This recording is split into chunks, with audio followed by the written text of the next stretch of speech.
सहनाववतु सहनौ भुनक्तु सह वीर्यं करवावहै तेजस्विनावधीतमस्तु मा विद्विषावहै।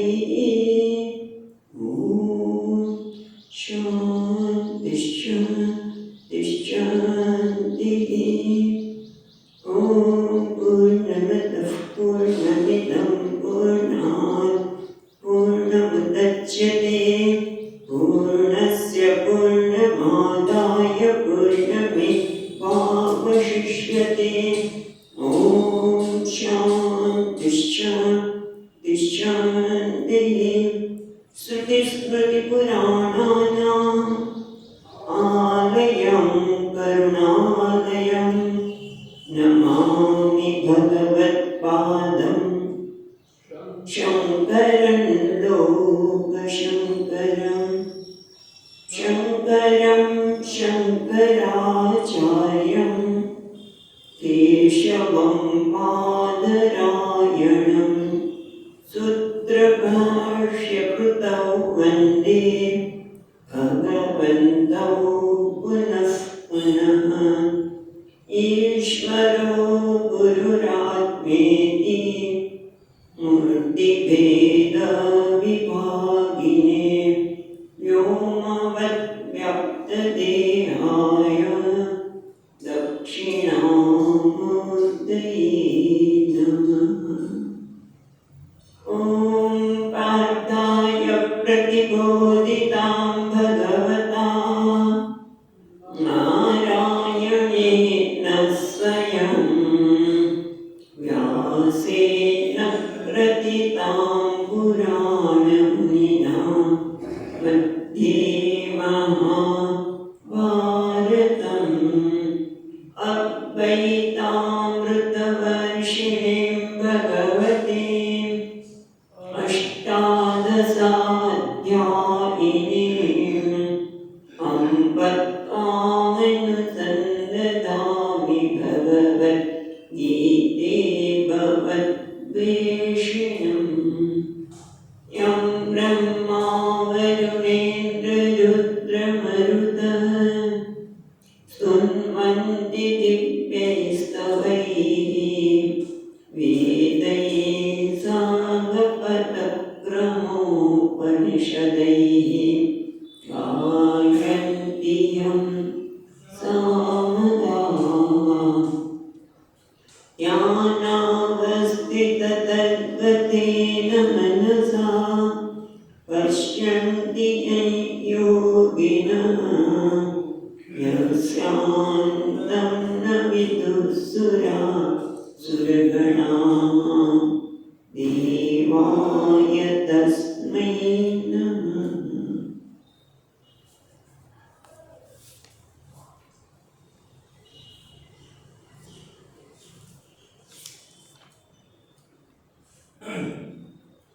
ઓગણીસમાં શ્લોકથી બીજો અધ્યાય 19મો શ્લોક. યતેनं વેત્તિ હન્તારં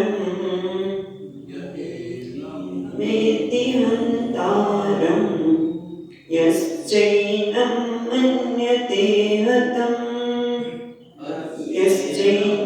મન્યતે હતં ઉભો તૌ ન વિજાનેતઃ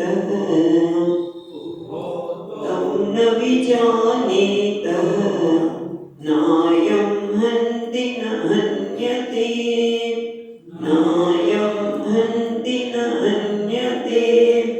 ન જાયતે મ્રિયતે વા કદાચિત જાયતે મ્રિયતે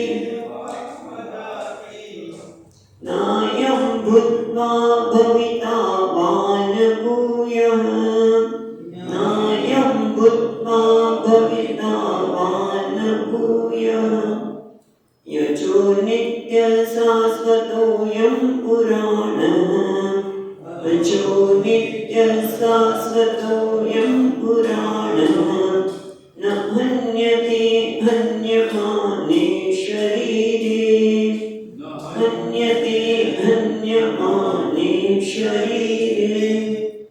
આપણે જોઈ રહ્યા છીએ એ પ્રમાણે જ્યારે અર્જુને શિષ્યત્વ શીખાયું કે મને તમે હવે ઉપદેશ આપો, અને ભગવાને 11મા શ્લોકથી શરૂ કર્યું કે અશોચ્યામ અનુશોચસ્તમ. તો ખરેખર શોક ન કરવાનો શોક કરી રહ્યો છે, અને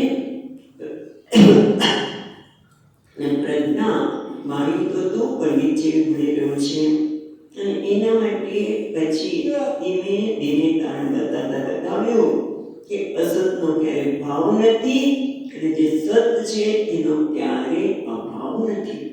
તો સત શું છે એ પણ આપણે 17મા શ્લોકમાં વિસ્તારથી ભગવાને બતાવ્યું કે જે અવિનાશી છે, અને જે ઇદમ સર્વમ ગતમ, જે બધામાં વ્યાપ્ત છે, જેનો ક્યારેય કોઈ નાશ કરી શકે નહીં. વિનાશમ યસ્ય અવ્યયસ્ય ન કશ્ચિત કર્તુમ અર્હતિ. ભગવાન પણ ના કરી શકે. કેમ?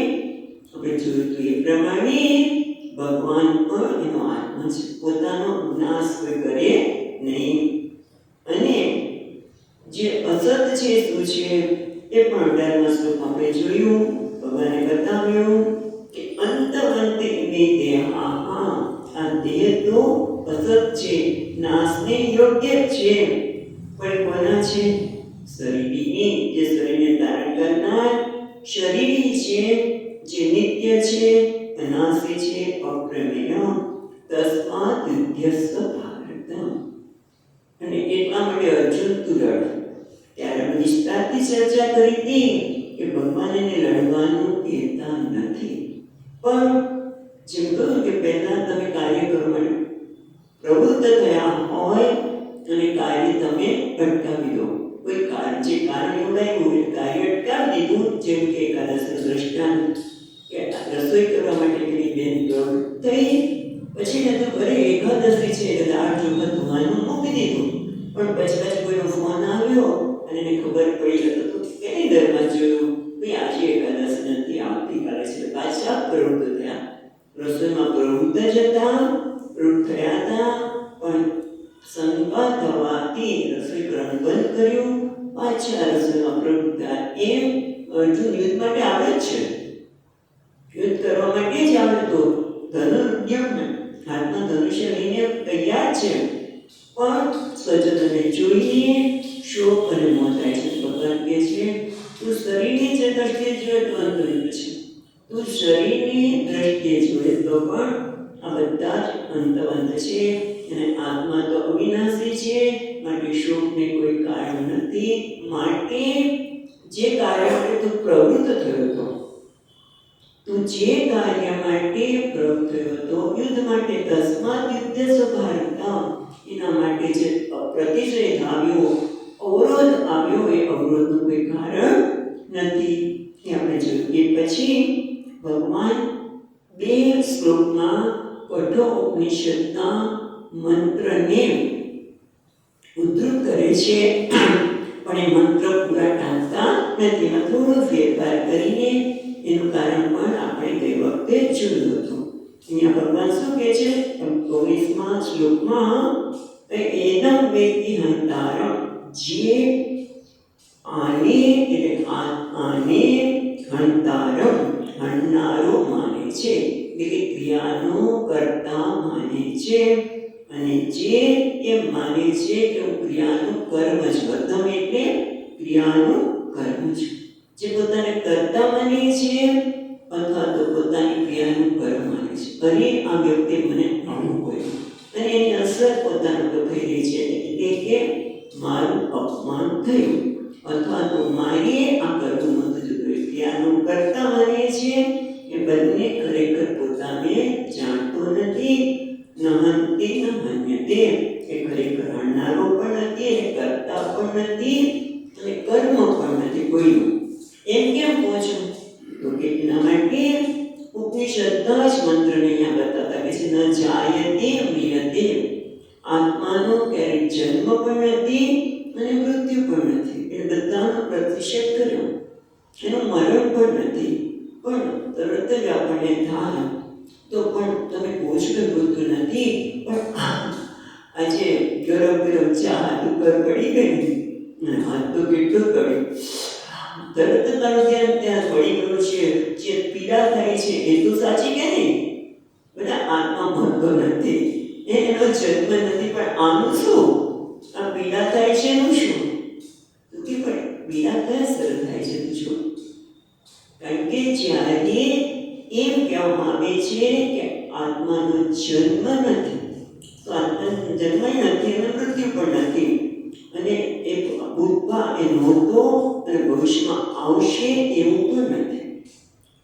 કારણ કે આત્મા અજન્મા છે, નિત્ય છે, શાશ્વત છે અને પુરાણ છે. બધા શબ્દ દ્વારા ભગવાન પોતાના મોઢે કહે છે કે આત્મા અવિક્રિય છે. એનામાં 6 પ્રકારમાંથી એક પણ વિકાર નથી. જે 6 પ્રકાર એટલે અસ્તિ, જાયતે, વર્ધતે, વિપરિણમતે, અપક્ષતે, વિનશ્યતિ. આ 6 પ્રકારના વિકાર ક્યાં છે? શરીરમાં છે. શરીરનું અસ્તિત્વ થયું માનવ દેહમાં. પછી જન્મ, જાયતે, વર્ધતે એટલે કે વૃદ્ધિ થાય છે. તો એનો પણ નહીં, એનો નિષેધ કયા દ્વારા કર્યો? પુરાણમાં. પહેલા જીવો છે પુરાણ, પુરાણને જીવ પહેલા આપ્યો છે.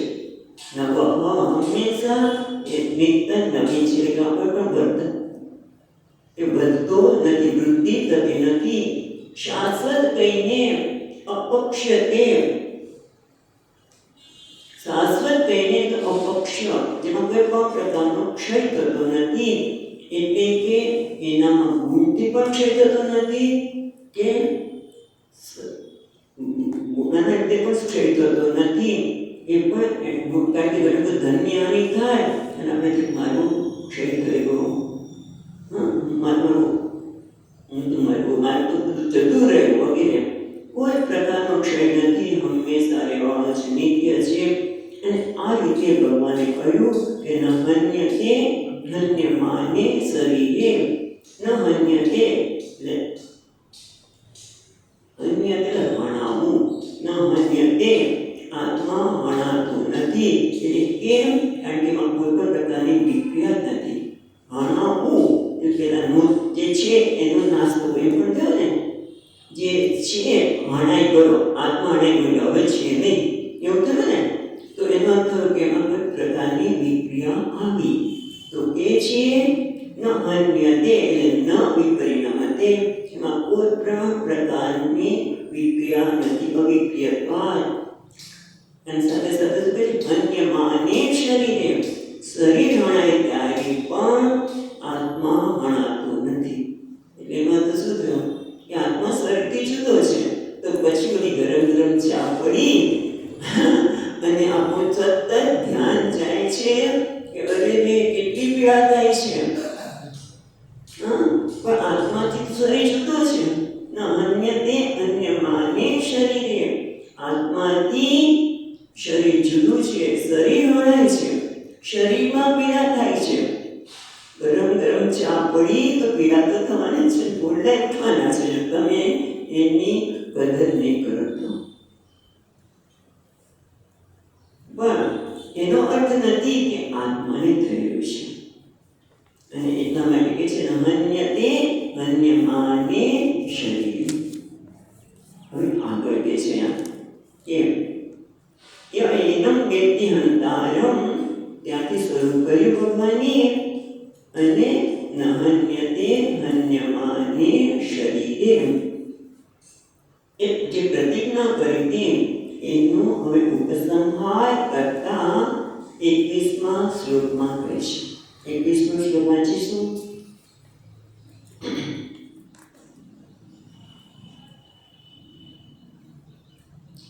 વેદા વિનાશિનમ નિત્યમ, નાશિનમ નિત્યમ, યા એનામચમવ્યયમ, યા એનામચમવ્યયમ, કથમ સ પુરુષઃ પાર્થ, કથમ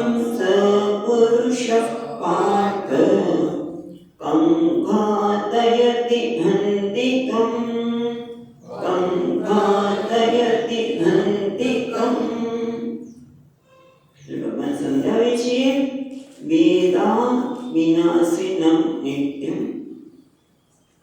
વેદ એ જાણે છે અવિનાશી, અવિનાશીનમ એટલે છે ભવિષ્ય, અવિનાશી નિત્યમ એટલે નિત્ય, યહ એટલે જે કોઈ જાણે છે અવિનાશી નિત્ય કોને, એનમ એટલે આ કોણ અત્યારે વાત કરી ચાલી રહી છે?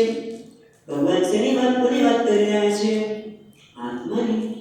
નહંતિ નહન્યમાને શરીરે અંતારમ ચેન્મન્યતે હંતમ. એ કોની વાત થઈ રહી છે? આત્માની. એટલે એનો એટલે આ આત્માને જે અવિનાશી અને નિત્ય જાણે છે, સાથે એનમ અજમ એટલે અજન્મા, અવ્યયમ એટલે વિકાર રહિત. જે આત્માને અજન્મા, વિકાર રહિત, નિત્ય અને અવિનાશી જાણે છે, તે જે કોઈ છે તે કથમ સપુરુષ, કથમ સપુરુષ પુરુષને જે અધિકારી છે, જેને જ્ઞાન છે તે હે પાર્થ કમ ઘાતયતિ હંતિકમ. કમ નંબર ઘણા થોડા જોઈશું. કમ એટલે કોને, ઘાતયતિ ભણાવે, અને હંતિકમ ભણે. કમ ઘાતયતિ, કમ હંતિકમ બંનેમાં કમ આવે ને, આગળ પાછળ છે. કોને એ ભણાવે છે અને કોને એ ભણે છે. એટલે પોતે ભણવાની ક્રિયા કરવી, કરતા કરવું, અથવા તો પોતે ક્રિયા ન કરે પણ બીજાને ક્રિયામાં પ્રેરિત કરે, એ પણ મોટું કર્તવ્ય છે. જેમ સ્વામીજી મહારાજ દ્રષ્ટાંત આપે, તમે આજકાલ જુઓ છો કે મોટી મોટી હસ્તીને મારવા માટે સોપારી આપવામાં આવે. સોપારી આપવા માટે કે પૈસા આપવામાં આવે, મારે કોઈ બીજી વ્યક્તિ, પેલી વ્યક્તિ મારતી નથી, પણ એને શું કર્યું? પેલા કાર્યમાં પ્રેરિત કર્યું. એ મોટો કરતા છે ખરેખર તો, જે પ્રેરિત કરે છે પણ કરતા જ ને. એવું પણ નથી, પોતે પ્રેરણા પણ નથી આપતો. તો પણ હમણાં તો ભગવાન કહ્યું યુદ્ધસ્વ, ભગવાન રથ ચલાવે છે પણ પોતે યુદ્ધનું કાર્ય કરતા નથી, પણ અર્જુનને પ્રેરે છે, તમે ના બોલો કરે છે, સોપારી આપનારી વાત જુદી છે, પણ ભગવાન નાની છે એ યુદ્ધ કરાવતા નથી. યુદ્ધસ્વ યુદ્ધ કરવાની પ્રેરણા નથી આપતા. એ તો એનામાં પડ્યું છે, એને બતાવે છે કે અર્જુન તું યુદ્ધ કરવા માટે આવ્યો છું, માટે એટલે પ્રેરણા નથી આપતા કે તું આને માર, કારણ કે એને તો બધાને મારી બેઠા છે. ભગવાન કીધું કે આ બધાને હું હણીને બેઠો છું ભાઈ. એના ભગવાન પછી હણ્યા ખરેખર જોવા જઈએ તો ભગવાન કોઈને હણતા પણ નથી. ભલે ગીતામાં ભગવાને કહ્યું કે નિમિત્ત માત્ર વસવે સાચી, પણ આ બધા હણાય એટલા માટે છે કે એના પ્રારબ્ધ પૂર્ણ થાય છે. બીજું હમણાં જ પછીના શ્લોકમાં પણ અહીંયા આપણે વિચાર કરીએ તો કે છે કમ ઘાતયતિ હંતિકમ. અહીંયા સુંદર ભાષ્ય, આપણે જરા ભાષ્ય પણ જોતા રહીશું.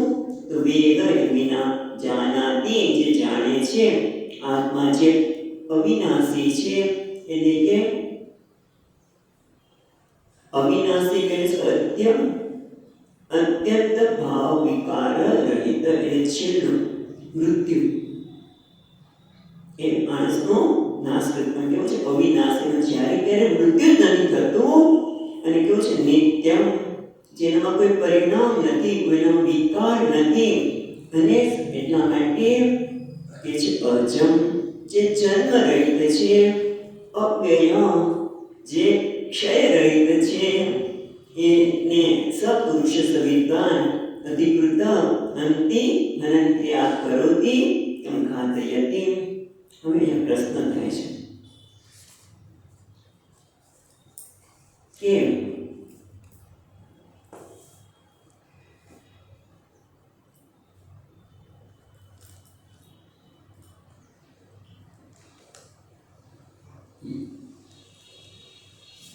વિદુષા કમ કર્મ અસંભવે હેતુ વિશેષમ પશ્યન આક્ષેપતિ. કરે છે કે તમે એમ કહો છો કે વિદ્વાન કોઈ કર્મ કરતો નથી, પણ એ કેવી રીતે બની શકે? એમ કહ્યું છે અવિક્રિય. એ અવિક્રિય આત્મા અવિક્રિય છે, અવિનાશી છે, એને જાણવાથી એ કંઈ કર્મ કરતો નથી. પણ એ તો કેવી વાત છે? તમે એમ કહો છો કે આ થાંભલો અવિક્રિય છે, એમાં કોઈ થાંભલો જે સ્થિર છે એ અવિક્રિય છે, એને જાણનાર તો જુદો છે કે નહીં?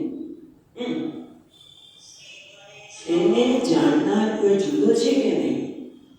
તો કેવી રીતે કહો છો કર્મ નથી કરતા? ખ્યાલ આવે છે? બહુ સૂક્ષ્મ પ્રશ્ન છે કે આત્મા અવિક્રિય છે એવું તમે કહો છો. એને જાણનારો કોઈને હણતો પણ નથી અને હણાવતો નથી. એ કેવી રીતે બની શકે? હું આ થાંભલા છે એનો અવિક્રિય જાણું છું, તેથી હું જાણનાર તો છું ને, એનાથી જુદો છું કે નહીં? આ છે ને પોતે જે નિર્ણય કર્યો છે એટલે પેટમાં ક્યાંક દુખે છે, માટે આવું પૂછે છે, કારણ કે એ માને છે કે હું એનો જાણનાર છું. આત્મા અવિક્રિય છે, વિકાર રહિત છે, અજન્મા છે, હું એને જાણનાર તો જુદો કે નહીં? ખ્યાલ આવે છે? જે હું થાંભલો છે અવિક્રિય છે જાણું છું, પણ જાણનાર એનાથી જુદો કે નહીં? તો કે હા. પણ જરા વિચાર કરો, શું કે જે જાણનાર જેને કહે છે એમાં પણ બે તત્વ છે. કોણ જાણે છે? તો કે હું જાણું છું, બુદ્ધિમાં. તો એમાં પણ એક ચેતન તત્વ છે, અને જે વૃત્તિ છે જળ છે. હું જાણું છું એ વિચાર, એ વૃત્તિ છે. તમે જો શરીર, મન, બુદ્ધિ બધામાં બે તત્વ છે. શરીર ચેતન લાગે છે તો એ ચેતન શરીર જે લાગે છે એમાં શરીર જળ છે, પણ એને ચેતન આપનાર કોઈ બીજું તત્વ છે. હું જાણું છું એમાં પણ એક ચેતન તત્વ છે, બીજું જળ છે. એ જળ છે એ પ્રકૃતિ છે. પ્રકૃતિ એટલે સત્વ, રજસ અને તમો ગુણ બનેલું છે, અને આત્મા જે ચેતન છે એ ચેતન આત્મા જ બુદ્ધિને ચેતનતા પ્રદાન કરે છે. એના કારણે પછી મનમાં ચેતનતા આવે છે, અને પ્રાણ અને શરીર બધું ચેતનવંતું લાગે છે. પણ ચેતનવંતું જે જણાય છે એ તો આત્માને લીધે છે. આત્મા ચેતનવંતો છે, પણ આ બે વસ્તુને ભેગી કરીને તો એમ માને છે કે હું જાણું છું, પણ હુંમાં બે તત્વ છે. હું આત્માને અવિક્રિય જાણું છું. પ્રશ્ન એ તો કે થાંભલાને જાણું છું કે હું આત્માને અવિક્રિય જાણું છું, પણ એમાં જે જાણનાર છે કોણ છે? ચેતન છે, જે અજન્મા છે, જે નિત્ય છે, અને બીજું તત્વ છે એ વૃત્તિ, એ જળ છે, એ પ્રકૃતિનું બનેલું છે, અને એ બેને ભેગા કરી દીધા. એટલે આ થાય છે ને, જે કરોડપતિ અભિનેતા પોતે ભિખારીનો વેશ માનીને, ભિખારીનો વેશ લઈને પોતાને ભિખારી માની લે છે, પછી અસહાયતા, પીડા બધું અનુભવાય છે. બરોબર છે ને? જ્યારે અભિનેતા વેશ લે છે ભિખારીનું, અને કોઈ કારણસર એ પોતાને ભિખારી માનવા લાગે છે, ત્યારે બધી પીડા થાય છે.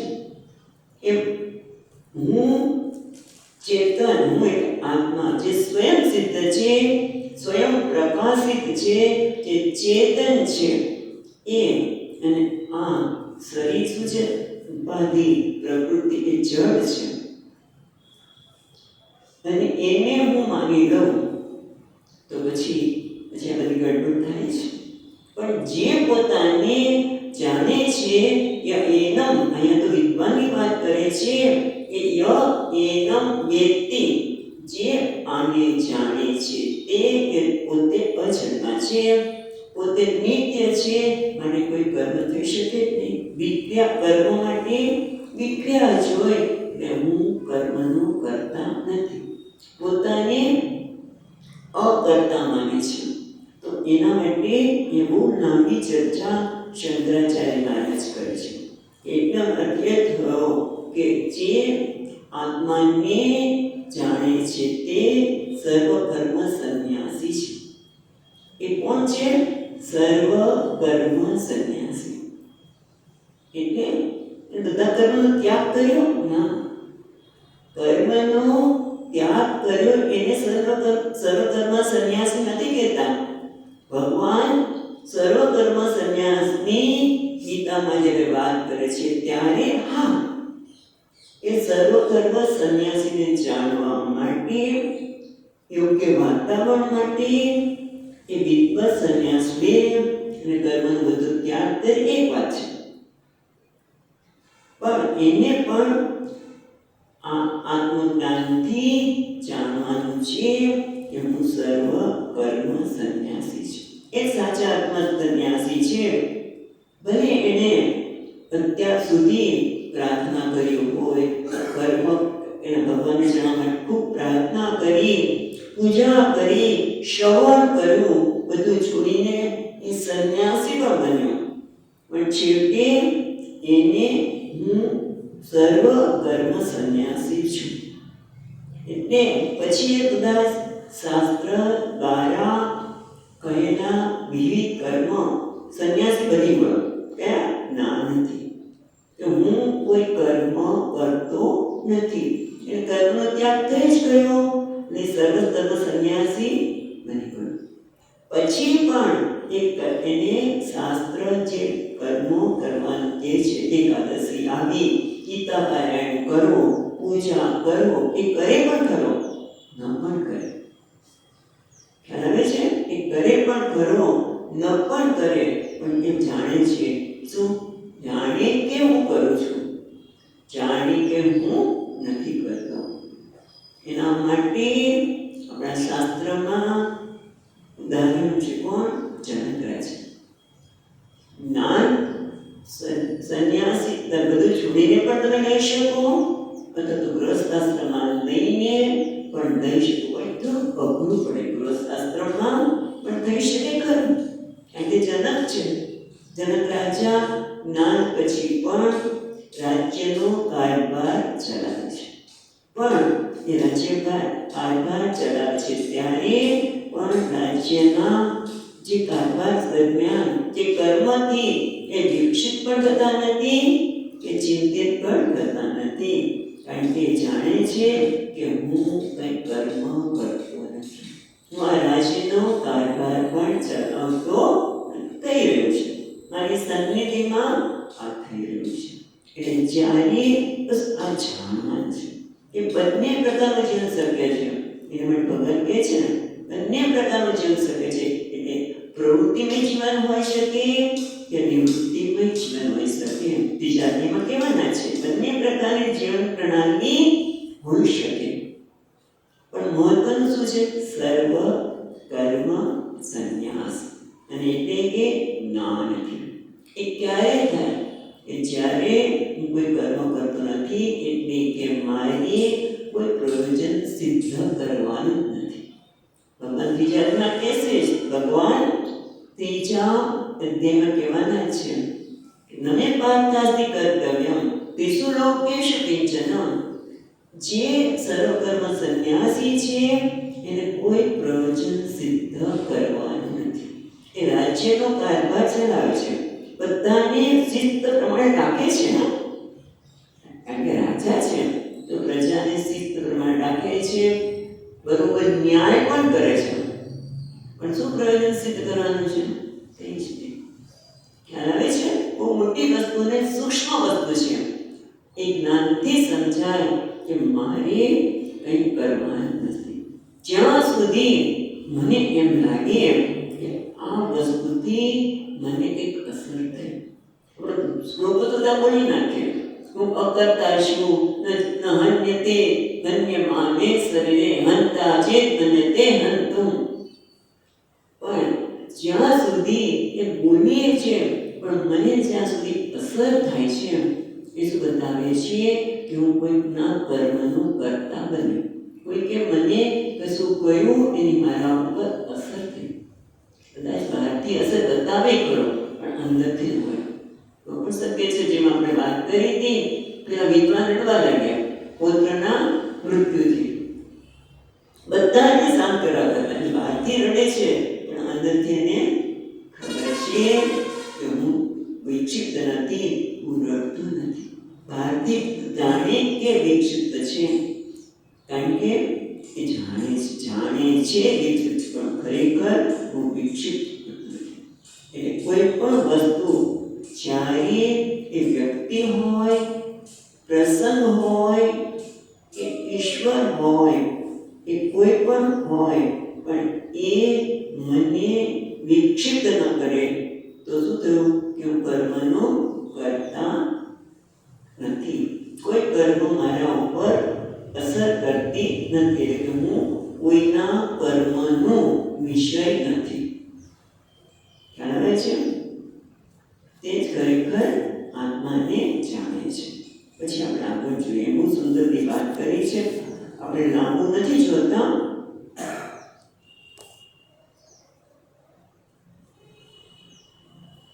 પણ ભગવાન ભાષ્યકારે જે કર્યું છે મને થોડું ઘણું જોઈએ છે.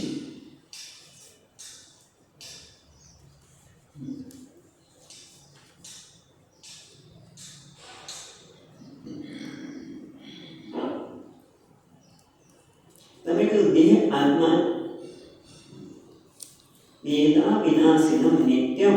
તમે કીધું કે દેહ આત્મા નથી, બરોબર. અને એવા તો ઘણા બધા લોકો જાણે છે કે દેહથી આત્મા જુદો છે, દેહથી આત્મા જુદો છે. એટલે બૌદ્ધ ધર્મમાં પણ માને છે કે આત્મા દેહથી જુદો છે, પણ એ લોકો આત્માની સાથે શૂન્યવાદી. ને આમ જોવા જઈએ તો મોટા ભાગના સંપ્રદાયમાં આપણે માનીએ છીએ, મોટે ભાગે બધા જ માને છે, મોટે ભાગે નહીં, વેદાંત સિવાય બધા માને છે કે દેહથી આત્મા જુદો છે, એ કરતા છે, એટલા માટે પાપ કર્મ કરે છે, પુણ્ય કર્મ કરે છે, અને એના આધારે એ નવો જન્મ પ્રાપ્ત કરે છે. એના આધારે આ બધા મોટા ભાગના કે છે. એટલે શું થયું કે આત્મા કરતા છે. આત્મા અકર્તા ક્યારે હોઈ શકે જ નહીં. ખ્યાલ આવે છે? આ ત્યારે એમ કહેવામાં આવે છે કે દેહથી આત્મા જુદું છે, દેહથી આત્મા જુદું છે. પણ લોકો છે આત્મા શૂન્ય છે. એની વાત આપણે પછી જોઈશું બૌદ્ધમાં. પણ એ લોકો માને તો છે જ કે આત્મા દેહથી જુદો છે, પણ એ આત્મા કેવો છે? કરતા છે. અને કર્મ કરે તો પુણ્ય મળે, પાપ કરે કર્મ કરે તો ક્યારેક પુણ્ય કર્મ થાય, ક્યારેક પાપ કર્મ થાય, અને એના આધારે એને પાછા એ કર્મો ભોગવવા પડે. ક્યારેય આત્મા કર્મથી મુક્ત થઈ શકે છે. ખ્યાલ મોટા ભાગના લોકો એવું માને છે કે આત્મા કર્મથી મુક્ત થઈ શકે નહીં. તમે કર્મની થોડી શુદ્ધિ કરી શકો, પણ કર્મ આત્મા કરતા જ રહે. એ ક્યારેય કર્મ કરવાથી મુક્ત થઈ શકે નહીં. એટલે કે આત્મા કેવો છે? કરતા. એટલે કર્તૃત્વ એ આત્માનો સ્વભાવ છે. તો ત્યાં વિદ્યાનંદ સ્વામી કહે છે કે આત્મા કરતાસ્તિ ચેત ન પરિચિત. જો આત્મા કરતા જ હોય તો કર્તૃત્વ ક્યારેય દૂર થઈ શકે નહીં. ન રવે કે જેમ સૂર્ય છે, આત્મા કરતા નિચેતમાં કાંક્ષી તરી વિક્રિયા. જો આત્મા કરતા હોય તો ક્યારે અકર્તા થઈ શકે જ નહીં. જેમ સૂર્ય છે, એ સૂર્ય એટલે પ્રકાશ, પ્રકાશથી ક્યારે સૂર્ય જુદો પડી શકે નહીં. અગ્નિનો સ્વભાવ છે પ્રકાશ અને ગરમી આપી, એ ગરમીથી જુદો પડી શકે જ નહીં. ખ્યાલ આવે છે? એમ જો તમે આત્માને કરતા કહેતા હોય તો આત્મા કરતા હંમેશા રહેલું ને. જેમ સૂર્યનો પ્રકાશ, એ પ્રકાશ ને ગરમી કહી દો, એનાથી સૂર્ય જુદો પડી શકે નહીં. અગ્નિ એના ગરમીથી અને પ્રકાશથી જુદો દાહક અગ્નિ દાહકતા એનાથી જુદું પડી શકે નહીં. તો એ રીતે આત્મા પણ કરતા છે. તો કર્તૃત્વ એનો સ્વભાવ થયો ને, તો કે તો પછી તમે આત્માને કરતા કહો છો. પણ ત્યારે કરતા એટલે શું? એનો સ્વભાવ. જે અગ્નિ ગરમીથી ઉત્પન્ન થઈ શકે એમ આત્મા જો કરતા હોય તો ક્યારે એ કરતાપણાથી મુક્ત રહી શકે નહીં. એવો તો થાય ને પછી તો હા બરોબર જ છે. તો પછી ક્યારેક આત્મા ભોગતા તો બને છે કે નહીં? જો કરતા જ હોય તો ભોગતા બની શકે નહીં. બરોબર. પછી જુઓ કે એક આપણે કોઈ વિચાર કરતા હોઈએ, વિચાર કંઈ થતો નથી. જો આપણે કોઈ વિચાર બોલવાનું પણ ક્રિયા થઈ નહીં, અને પછી પાછી બીજો વિચાર. બે વિચાર વચ્ચે શું છે? અકર્તા પણ એથી પણ આગળ કે રાત્રે સૂઈ જઈએ છે ત્યારે જો આત્મા કરતા જ હોય તો હંમેશા એ કરતા પણ ચાલુ જ રહે, તો આપણે સૂઈ શકીએ પણ નહીં. અનુભવ છે ને કે મનમાં કોઈ વિચાર ચડી ગયો, હા, તો પછી રાત્રે ઊંઘ આવે નહીં. વિચારથી મુક્ત થઈ શકો જ નહીં, તો તમે સૂઈ શકો પણ નહીં. આપણે સૂઈ જઈએ છીએ, ભલે ને ઊંઘ આવતી તો ક્યાંક તો ઊંઘ આવી જાય.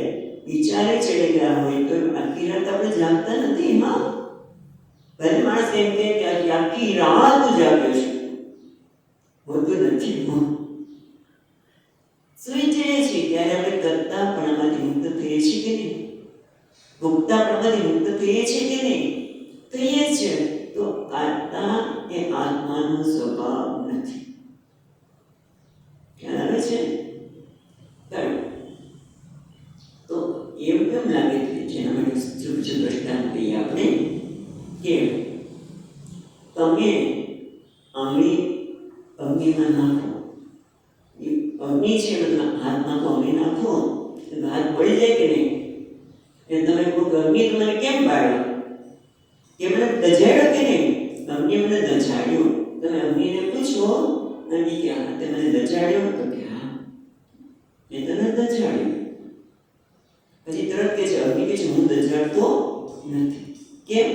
કારણ કે હું તારા હાથ પાછળ દોડીને આવ્યો નહોતો, બરોબર? તે હાથ નાખ્યો માટે તું છું મારો.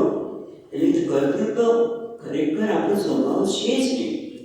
એટલે સમજવાની એ જરૂર છે કે જ્યારે હું મારી સાથે કરતા માનું છું ત્યારે ક્યારે માનું છું? એની સાથે જોડાઈ ગયું છું. ચાલો પછી વિસ્તાર પરિવાર જોઈશું. પણ મહત્વનું એ છે કે હું ખરેખર કરતા નથી. હું ખરેખર કર્તૃત્વ મારો સ્વભાવ નથી, માટે હું એમાંથી મુક્ત થઈ શકું છું.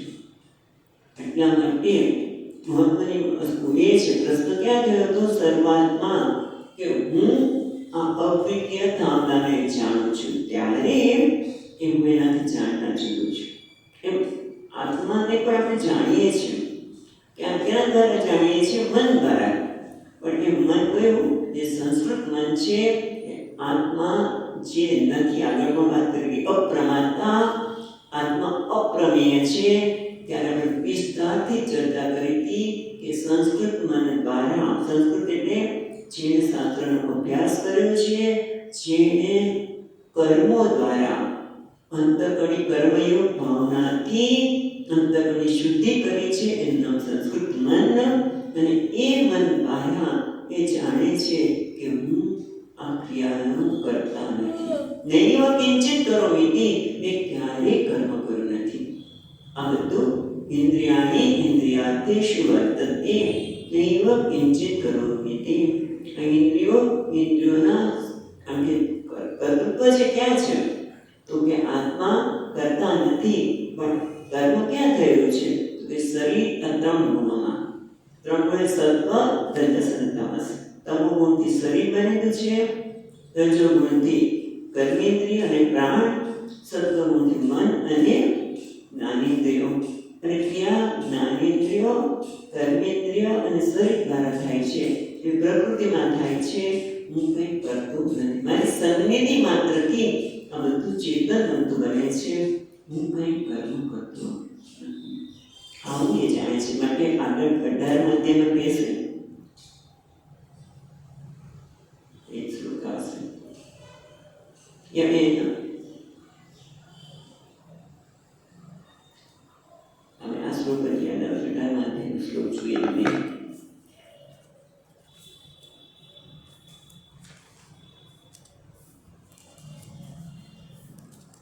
हत्वापि सीमान् लोकान् अहन्ति न मन्यते. ये श्लोक છે.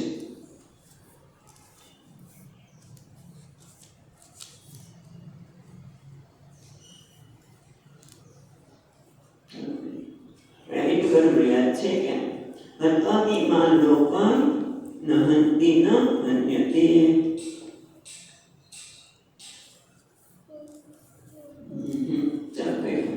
ટૂંકમાં અહીંયા એક વન છે કે અહીંયા આપણને ઉપસંહારમાં એ બતાવે છે કે જે આત્માને જાણે છે તે કેવો છે? સર્વ કર્મ સંન્યાસી. તો પછી અજ્ઞાની કર્મ કરે છે? તો ના, અજ્ઞાની પણ કર્મ કરતો નથી, પણ એ જાણતો નથી. અને એ આ કર્મેન્દ્રિય, જ્ઞાનેન્દ્રિય અને આ શરીર જે ઉપાધિ છે, જે બેસ છે, એની સાથે જોડાવાથી એ માને છે, પણ એ પણ ક્યારેય કર્મ કરતો નથી. એટલા માટે જ્ઞાની સર્વ કર્મ સંન્યાસથી જાણે છે કે ક્યારેય કર્મ કર્યું જ નથી. તો પછી કર્મનો ભોગ કેવી રીતે બની શકે? એ કેવી રીતે કર્મનો ભોગ બની શકે? તથમ સ પુરુષ પાર્થ તમ ઘાતયતિ હંતિકમ. એ કેવી રીતે એ કોઈનો ઘાત કરી શકે, ભણી શકે, એ કરતા બની શકે, બીજાને કર્મમાં પ્રેરિત કરતા જ બીજાને કર્મમાં પ્રેરિત પણ કરી શકે નહીં. આ વાત થયા પછી ભગવાન આગળ વધે છે.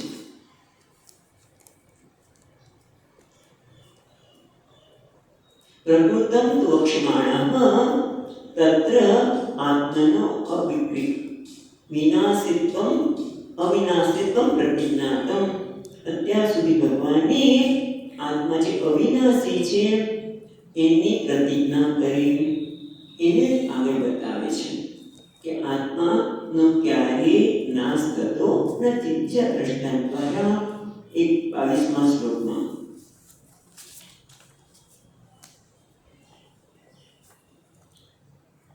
આપણને બહુ પ્રચલિત શ્લોક છે.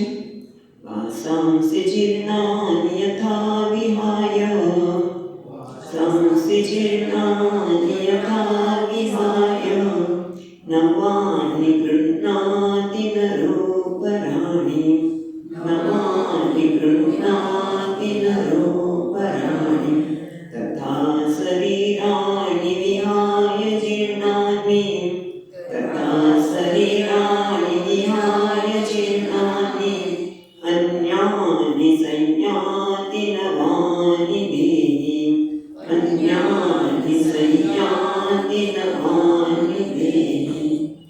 यथा જે રીતે માંસાંસી એટલે વસ્ત્રો, જીર્ણાની એટલે જીર્ણ, યથા જેમ માંસાંસી જીર્ણાની એમ વસ્ત્રો જીર્ણ થાય ત્યારે વિહાય માણસ વસ્ત્રોનો ત્યાગ કરે છે, નવાની ગૃહ્ણાતિ અને નવા વસ્ત્રોને ધારણ કરે છે.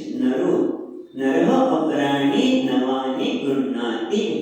મનુષ્ય નવા વસ્ત્રોને ધારણ કરે છે.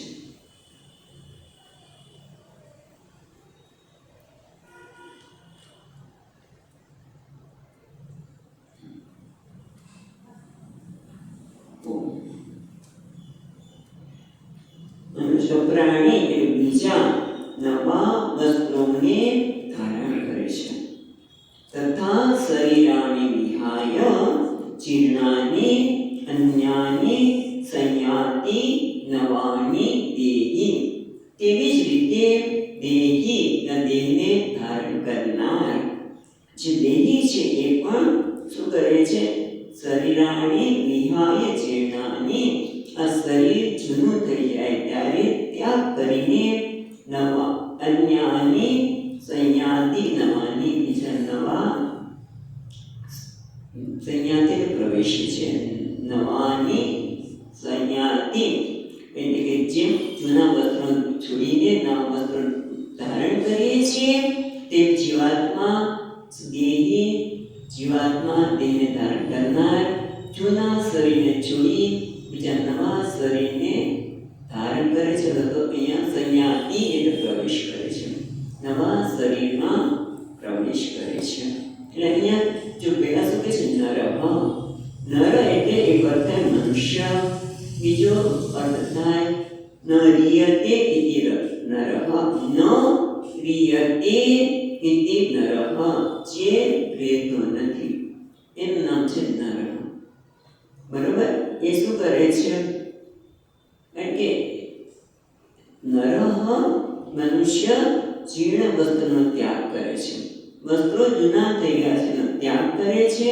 પણ જે જ્ઞાની છે એને તો વસ્ત્ર બદલાવાના હોતા નથી, એ તો નિત્ય છે.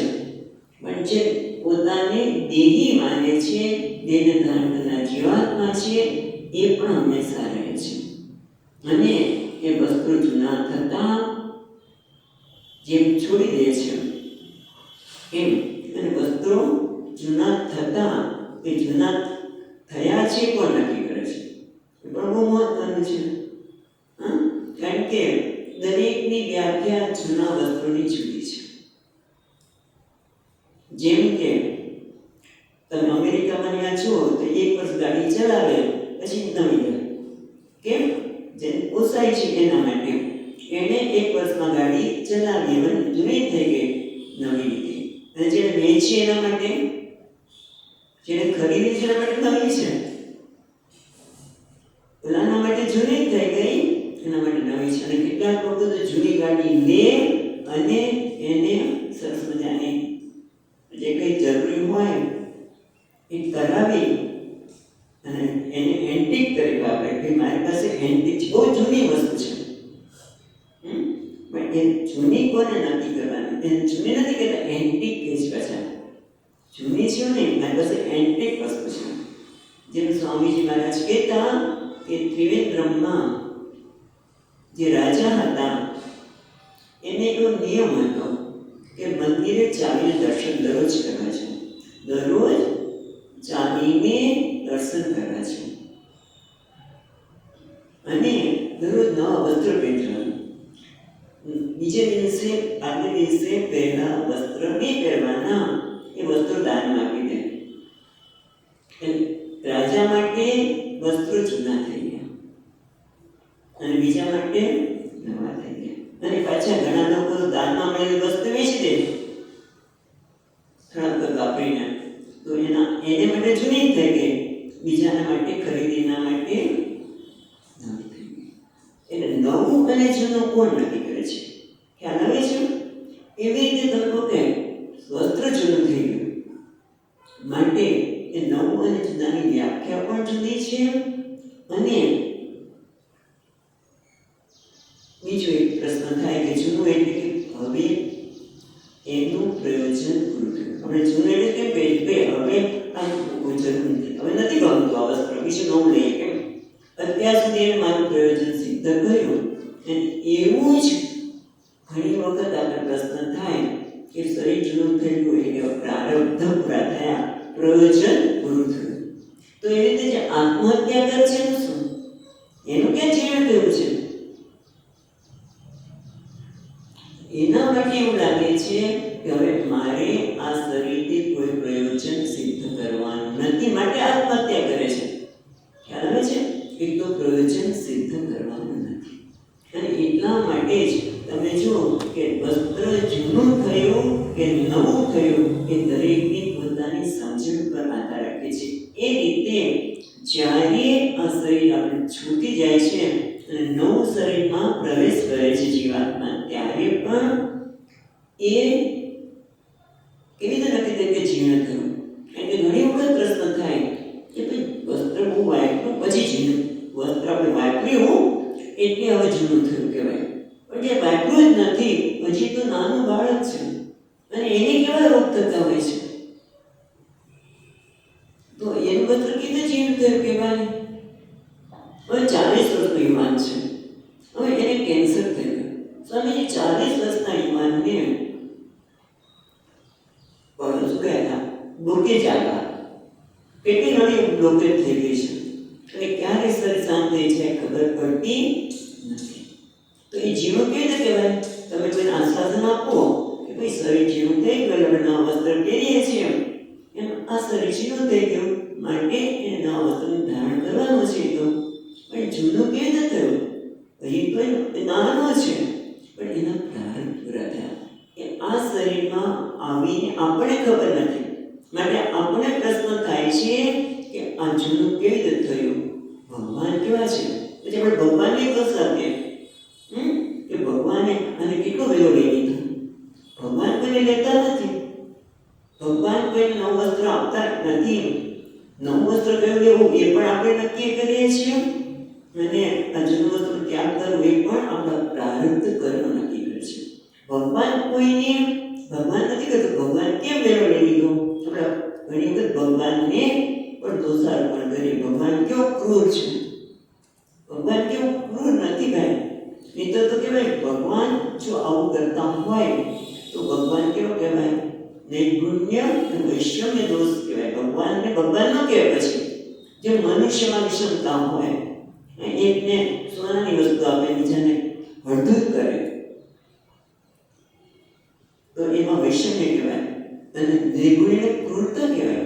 બે જણા સાથે બેઠા છે જમવા, એકને તમે બધી મિષ્ટાન પીરસો છો અને બીજાને મિષ્ટાન નથી આપતા, એ ક્રૂરતા કહેવાય કે નહીં? વિષમતા કહેવાય કે નહીં? એ તો ભગવાન એવું કરે છે તો ના, પણ એવું લાગે તો છે કે એક જ જગ્યાએ એક જ સમયે દવાખાનામાં 2 બાળકોનો જન્મ થયો. એકને તો જન્મ થયો અને બધા સોનાની અને ચાંદીની વસ્તુ લાવી રમણવા આવી ગયા અને બીજી સ્ત્રીના ત્યાં આવેલો બાળક પૂછતા ખાવ પણ નથી પૂછતું, લાકડાની ચમચી નથી મળતી. એવું કેમ? ભગવાન ક્રૂર છે? કારણ કે મેં કરેલા કર્મ, આ જૂનું વસ્ત્ર, આ શરીર છે, વાંસાંસી જીર્ણાની યથા વ્યાજ છે. વસ્ત્ર જૂનું થાય એને તો ત્યાગ કરીને નવાની ગૃહનાથી મનુષ્ય નવા વસ્ત્ર ધારણ કરે છે. ત્યારે એ જ રીતે આ શરીર જીર્ણ થાય છે. બહુ મોટી વસ્તુ કહી દે છે કે જેમ આત્મા અવિક્રિય છે, હંમેશા રહે છે, એમ આ જીવ પણ રહે છે. જો તમે જીવ માને તો એ પણ જૂના વસ્ત્રો ત્યાગ કરે છે, એટલે કે એના પ્રારબ્ધ પૂરા થાય, એનું પ્રયોજન પૂરું થાય. ઘણી વખત આપણું પ્રયોજન પૂરું થાય ને તો પણ છોડવું ગમે નહીં, તો કે તોય જ છોડી દેવું પડે. આપણે તે ચિત્ર એવું છે, એ છોકરાને ભણાવવાના બાકી છે, એના છોકરાને ભણાવવાના બાકી છે, પણ આ શરીરનું પ્રયોજન પૂરું થયું, પ્રારબ્ધ પૂરા થયા, તરત જ અહીંયાથી છોડી ને નવું વસ્ત્ર જે એને કરેલા કર્મ આ શરીર દ્વારા એને જે શરીર મન બુદ્ધિ દ્વારા જે કંઈ કર્મ કર્યા છે એ કર્મ પ્રમાણે નવમાની ગૃહનાથી જે નવું શરીર ધારણ કરે છે. પણ ત્યારે જ્યારે પ્રયોજન પૂરું થાય પછી નાનું બાળક હોય તો પણ, કારણ કે આ શરીરનું પ્રયોજન અટલું છે માટે એને કંઈક રોગ થયો. રોગનું કારણ ગમે તો હોઈ શકે, મા બાપના કંઈક આત્મીયને છે કે જે કંઈ હોય એને લીધે, અથવા તો આ શરીરનું આપણે ધ્યાન ન રાખ્યું હોય, ખોટી રીતે ઉપયોગ કર્યો હોય અને એટલા પૈસા વાપરી નાખ્યા, ગયા તો ફરવા માટે અને ખોટી જગ્યાએ વાપરી નાખ્યા, રમવા બેસી ગયા અને બધા જતા રહ્યા પૈસા પૂરા થઈ ગયા, એટલે પાછું આવવું જ પડે. આ શરીર આપણે ખોટી રીતે વાપર્યું હોય, એનો દુરુપયોગ કર્યો હોય, કોઈ પણ કોઈ કારણ, પણ આપણા પ્રારબ્ધની કમાણી પૂરી થઈ ગઈ માટે એને જીર્ણ થયું કહેવાય. જીર્ણ એટલે કે જૂનું એ બહુ વખત વાપર્યું ત્યારે જૂનું થયું એવું કહેવાતું નથી. જેમ મોટર 1 વર્ષમાં પણ જૂની થાય, રાજાના વસ્ત્રો 1 દિવસમાં પણ જૂના થઈ જાય. જૂના થવાની વ્યાખ્યા એ જેમ જુદી છે એમાં શરીર પણ જીર્ણ થાય છે એના પ્રારબ્ધ પ્રમાણે અને નવા શરીરને ધારણ કરે છે.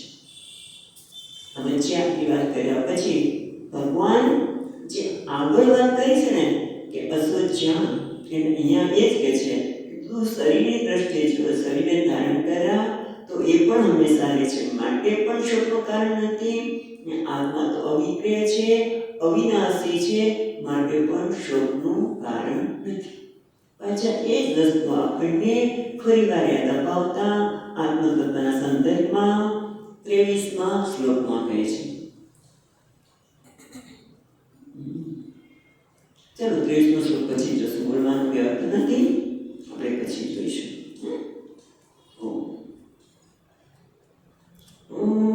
પૂર્ણમદઃ પૂર્ણમિદં પૂર્ણાત પૂર્ણમુદચ્યતે પૂર્ણસ્ય પૂર્ણમાદાય પૂર્ણમેવાવશિષ્યતે.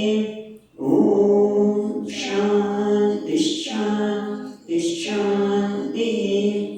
શંકરં શંકરાચાર્યં કેશવં બાદરાયણં સૂત્રભાષ્યકૃતૌ વંદે ભગવन्तौ પુનઃ પુનઃ. ઈશ્વરો ગુરુરાત્મેતિ મૂર્તિભેદ વિભાગિને